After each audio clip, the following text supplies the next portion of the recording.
So the last time our group ended, it ended on a note where two male members were really having this heated argument with each other. And the entire group was in this frozen state of fear. And it ended on a very abrupt note. And when we met in the next session, I recognized that for the first 1 hour, the group was constantly having these tangential conversations from the then and there. And despite numerous attempts on my part, it looked like the group was really resisting my facilitation that day. And it was fascinating for me to see that the two male members who had a fight the previous session, they were the only ones who had not uttered a word. And the group was neither inviting them into the conversation nor even checking on them. So I offered my hypothesis. I told the group that I wonder if there is some unconscious fear that the group members are having about having to deal with the rage of two male members. And when I said that, the group went really quiet. And after some time, this participant named Kavita, she expressed her upset with me. And she's like, Anisha, I just have such strong reactions when you come up with this stupid hypothesis of yours. And it just irks me that you impose your interpretations on us in the name of hypothesis. I'm not scared of male aggression and I have no issues dealing with it at all. Why do you just put it on the whole group? And I reflected for a while, and then I asked her that I asked her with curiosity that, is there anything specific about what I said and maybe the way I said it that has triggered you so much? And she said, yes, of course. There is this, the way when you, express your hypothesis, there's a conclusiveness in your tone, and you seem to be saying things in a very dogmatic way, as if what you are saying is the truth and there is no space for our truth. And then for the next 15 minutes, I have no idea what happened in the group. I just went blank. And I know that my mind was stuck on that word that she used, dogmatic.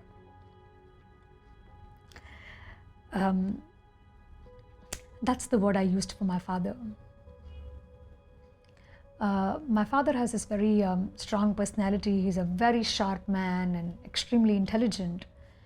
And he's razor sharp in his capacity to see what's really going on. And in my childhood, I really abhorred his tendency to, tell me what I was thinking and tell me what my intentions were without ever checking whether they resonated with me. And it really upset me because I just felt like he was taking my right away to think for myself. And when somebody else used that word for me, I was just feeling this complete shock and disbelief that something that I have not liked in others, that so much exists in me.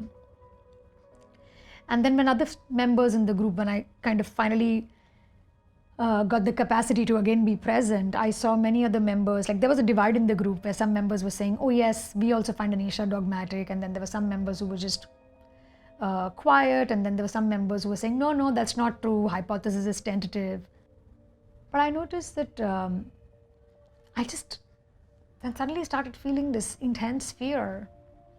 And I was scared of the group disliking me. I was scared of the group thinking of me as this domineering facilitator. And I just didn't know how to find my way back. Like I just didn't know, how do I engage back with the group? How do I own this feedback up? It just felt too overwhelming. And that session just passed by, and I remember feeling so stupid about myself because I was, apart from that one intervention that I made, I just went quiet in that session, and I thought I was not able to be functional. And right now when I'm talking to you, I'm recognizing that what happened for me that day was representing what Eric Berne spoke of. Eric Burns said that there are three parts to our personality, and he named them as parent, adult, and child. And he said that when we are in the parent part of our personality, we think, act, and feel just the way our parents did. So it's basically copied behavior. We are emulating what elders in our life did. And then there's this child part of our personality when we think, act, and feel just the way we did when we were a little child. So it's like more of repeated behavior or replayed behavior. And then there is adult, which is when you think, act, and feel in ways that seem aligned with the here and now.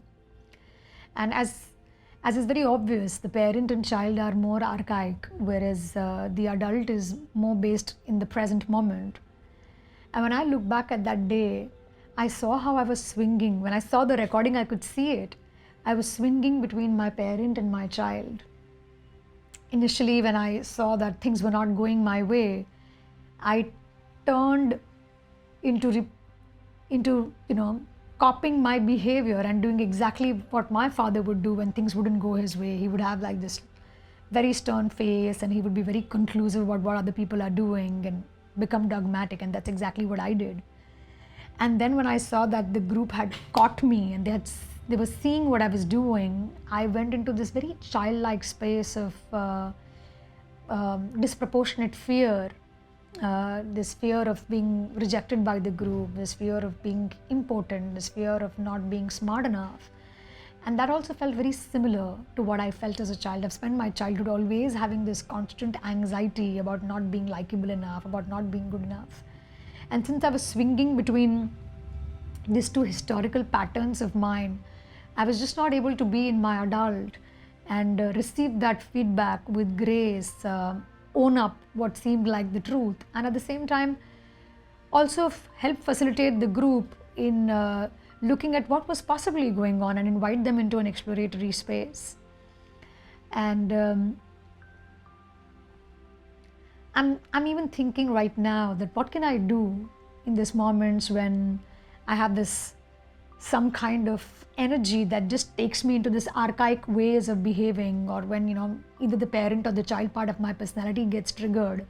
How do I find my grounding? How do I find my anchor and come back into the adult space and not lose my capacity to think clearly?